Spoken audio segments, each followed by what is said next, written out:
কাকা এই দিক দিয়ে কোথায় যাওয়া যাবে? এইদিকে ধরো কুনুর, ফতেপুর, এই দিক দিয়ে এটাতে সোজা চলে যাবে কুনুরে, হাতে ডোবা, প্রতিরাজ যে ওই যে হাটটা রয়েছে।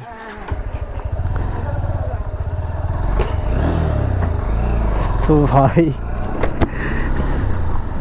দেখো আমারও বাড়ি হচ্ছে গ্রামে, আর 100 কিলোমিটারের মধ্যেই পড়ে। তো কিছু কিছু ফেমাস জায়গা রয়েছে যেগুলো হচ্ছে খুব নামি করা, তো সেগুলোর নাম আমিও জানি, যেমন প্রতিরাজ, হ্যাঁ, তারপর হচ্ছে আরও কিছু কিছু রয়েছে আর কি। ঠিকানার নামগুলো বলতেছে আর আমি বলছি হ্যাঁ হ্যাঁ ওটাই ওটাই।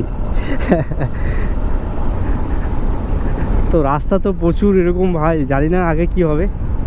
জাস্ট আমার এটাই রিকোয়েস্ট, যেন কাদা না থাকে কোথাও। অনেকটা হয় না রাস্তার মধ্যে প্রচুর কাদা জল মানে জমা হয়ে থাকে, সেটা যেন না থাকে। কেন সেটা থাকলে আমার গাড়ি একবারে নোংরা হয়ে যাবে ভাই, ক্যাচড়া হয়ে যাবে।